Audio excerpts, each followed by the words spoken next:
today we are thrilled to bring you an in-depth look at Battle for Brooklyn.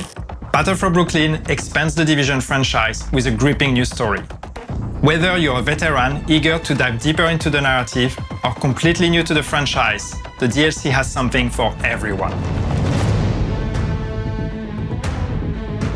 For the first time, players can explore post-pandemic New York in the fall, navigating iconic Brooklyn neighborhoods. You can tackle the new challenges solo or in co-op, making this DLC exciting for everyone. Let's take a look at what awaits agents in Brooklyn. Battle for Brooklyn is set in the faithfully recreated Brooklyn neighborhoods of Brooklyn Heights and Dumbo, including some familiar areas for the Division 1 players, as well as some new areas never explored in the franchise. Main missions take place off-site to allow for a greater bespoke story experience on your first playthrough. And the traditional side missions are replaced by replayable missions you can access from the open world.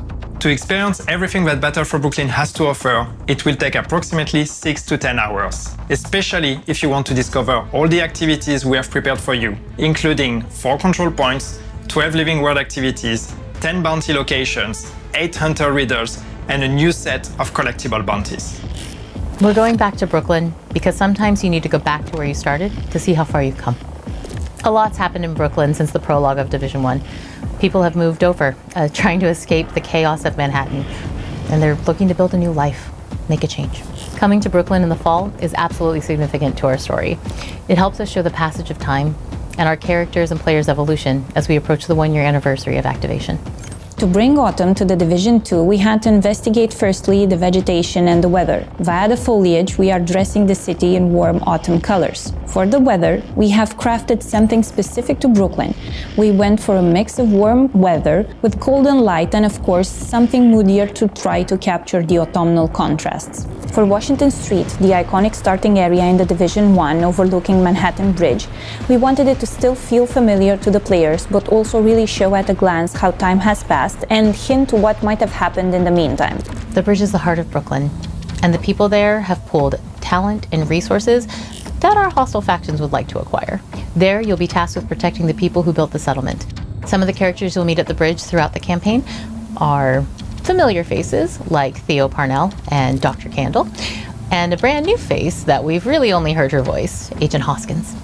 When taking Candle from Division 1 to Division 2, we wanted to show that some time has passed.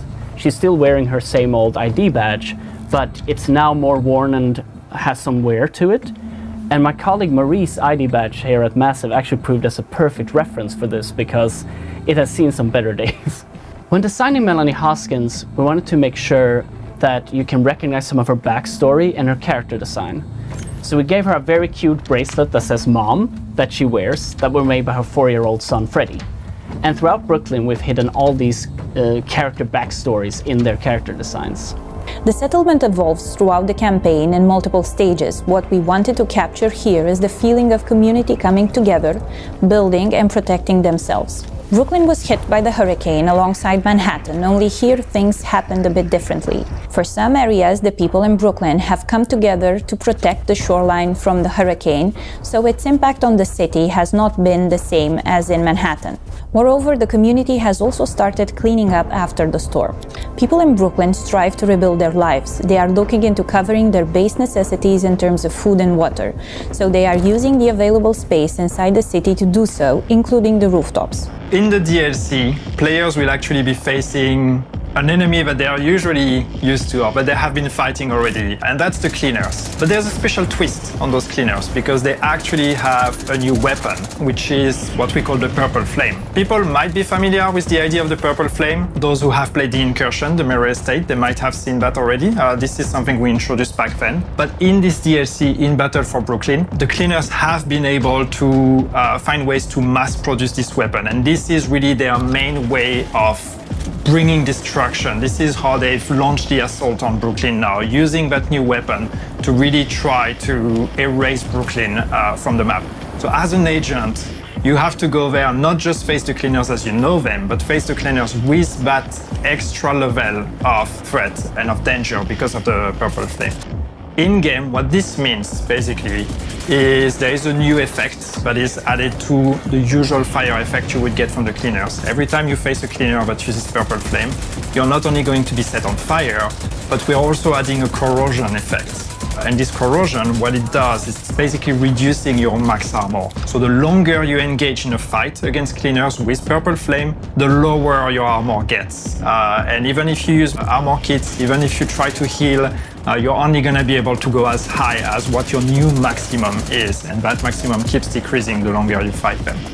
And of course, this is part of our story. This is part of why the cleaners are coming to Brooklyn, or why you need to go there and stop them, because it's an unusual threat. It's something that even the civilians in Brooklyn are not used to. We're going to have to find out how did they produce it, where are they producing it, and how did they get all the supplies they need to actually be able to mass produce this new weapon. No Division story would be complete without the hunters.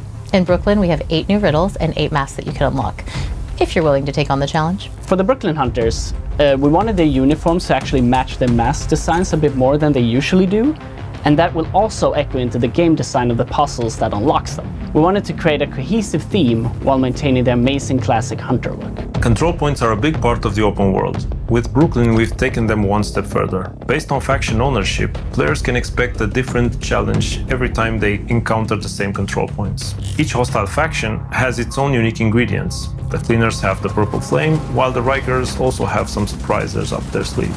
Players can expect to encounter those new ingredients in every control point in Brooklyn. For players wanting a bigger challenge, increasing the global difficulty will also have an impact on the amount of ingredients that they encounter in the control points. Smart Cover returns in Battle for Brooklyn as a reimagined skill for PvE and PvP. Using the Smart Cover will reinforce cover, grant buffs to offense and defense, and enhance post resistance for all allies. Players can choose between 2 variants, the Precision Smart Cover and the Fortified Smart Cover. Both variants have some stats tuned differently for PvP. In the DLC, we have a new exotic mask called the Catalyst, and it's actually perfect against the cleaners as it gives bonus for dealing and receiving status effect damage. So while burning, you can maintain ADS without disruption. When doing the effect for the Catalyst, we wanted to invoke the feeling of a dying fire. So when you move, the air stokes the fires, causing the mask to flare up more and more the faster you go. But when you stop, the fire slowly dies and only smoke remains. Battle for Brooklyn launches on May 27, 2025. The DLC will be available on PC, Xbox, and PlayStation. For those of you who already own The Division 2, Battle for Brooklyn will be available as a standalone product for €14.99. The Battle for Brooklyn Deluxe DLC will also be available, including exclusive cosmetics. You can visit Ubisoft Store to see the options and wishlist the DLC. If you have friends who don't own the game yet, let them know that the DLC will also be available for new players in our new Gold Edition and Ultimate Edition, giving them immediate access to the main game, Warlords of New York expansion, and the Battle for Brooklyn DLC in May. No matter through which edition you decide to get the DLC, it comes with a level 40 boost, allowing you to jump right into the Battle for Brooklyn campaign, and 50 stash space slots, also accessible in the main game. Working on the Division 2 DLC was an exciting challenge for us. We're thrilled to be bringing players back to New York, and we can't wait for you to play the Battle for Brooklyn DLC. Thank you for watching. Now, let's go where it all began. And don't forget to mark your calendars. The rendezvous is planned for May 27th. See you in Brooklyn, agents.